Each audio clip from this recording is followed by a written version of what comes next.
Hey y'all, it is Megan from Made for Mermaids, and today I'm going to show you how to add your clear elastic to your leg line on your Luna briefs. So first thing you're going to do is you're going to exercise your elastic. You really want to stretch this as much as you can, like till you feel like it's about to break. And this is just so it loosens the elastic. Usually when you get clear elastic, it feels very, very tight. And if you don't exercise it, it will feel too tight on you when wearing. Okay. So you really, really want to do this pretty aggressively.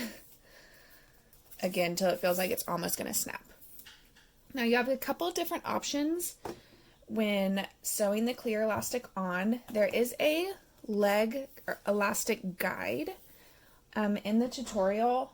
That's just a guide. So you kind of want to, if you're used to adding clear elastic, I wouldn't use it. I just, as you can see, I have it on the roll here and I cut it as I go. And that's just because all elastics behave differently and have a different amount of stretch. Some are very, very stretchy. And this is from Joann's. I think it's a Dritz blend maybe. And it is really tight. So if I were to cut this one per the pattern, it would feel too tight. So that's why I like to do it by feel. Now, what I like to do is actually, and you don't have to do this, but if you're new to adding clear elastic or working with it, I think this will really help you. I like to just baste the elastic on before attaching it. So I leave tail so I can easily pull it out later. If you don't remove the basting stitches, then it'll pop the first time you wear it or put it on, which is fine. So I'm going to align the elastic right against the raw edge, just like this. And all along the front leg line, it's not going to stretch. So all the way around, it's going to be 1-to-1. And then on this booty curve right here is where you're going to slightly pull the elastic taut. Sorry if you hear some background noise. The kids are, of course, home. So if you hear them in the background, that's what it is. So I'm just going to start here. And again, I'm just going to baste this very quickly, aligning the clear elastic with the edge of the fabric.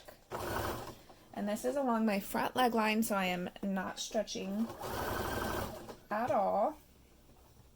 And again, you don't have to do this step. I just find it helpful so that the serger or the sewing machine doesn't pull, and the feed dogs don't pull your fabric or elastic. I just find it easier. So 1-to-1 all the way from the front and to the center panel on the back.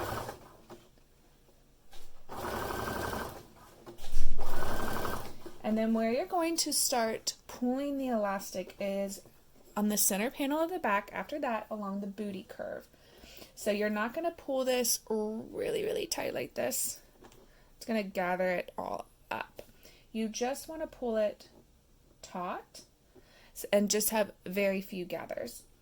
And this is because this outside curve here is longer than the stitch line. So you just need to pull it taut. So you can see I'm just barely pulling.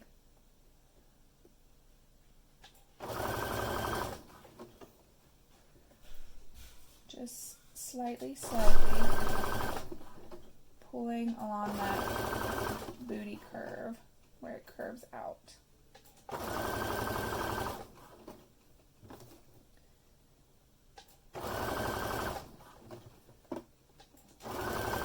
And then once you get back to the seam, the side seam, you can stop pulling because it goes straight there.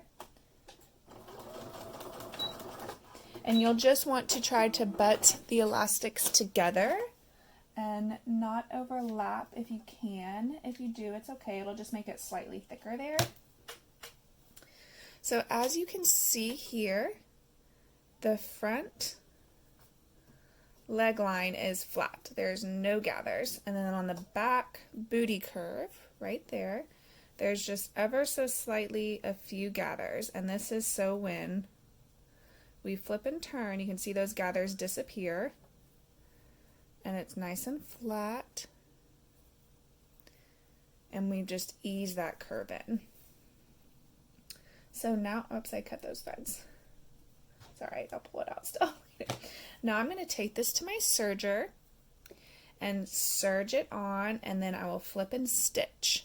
But now you can also zigzag the elastic here.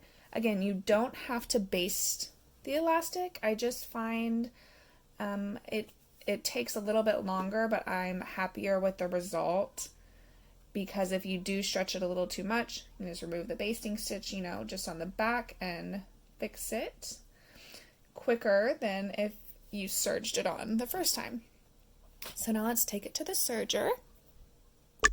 Okay, so now we're at the serger, and I'm just going to do the same, and not cutting any off, not cutting the elastic off.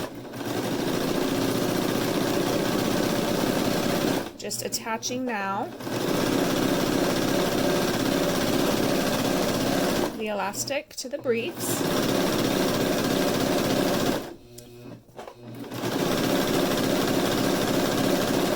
Again, that 1-to-1 ratio along the front till you get to the back booty curve, and then you will need to just pull the elastic taut.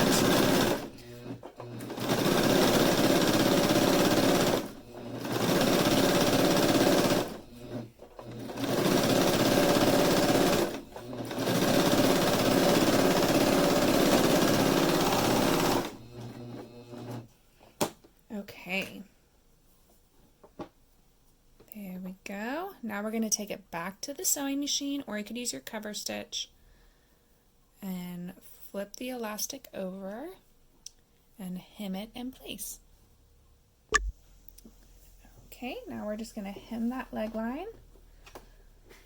We'll just turn, and you're just using the elastic to flip it over.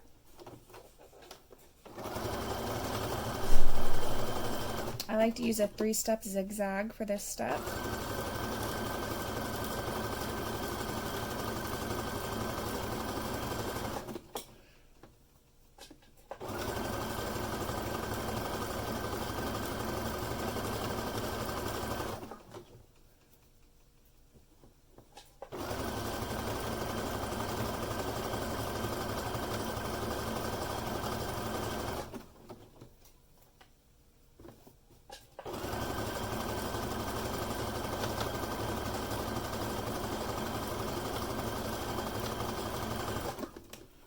And you do want to make sure that you're stitching on the edge of the elastic here, that you're catching it so it doesn't flip and turn.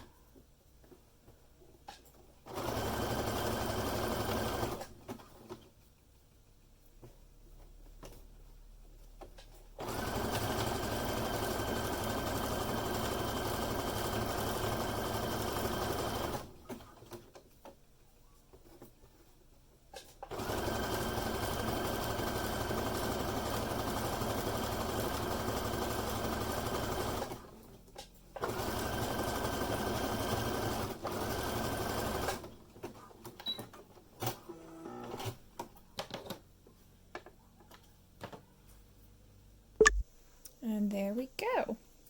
You can just press it carefully so you don't melt the elastic, but just press it ever so slightly if it's stretched out a bit. And it should look just like that.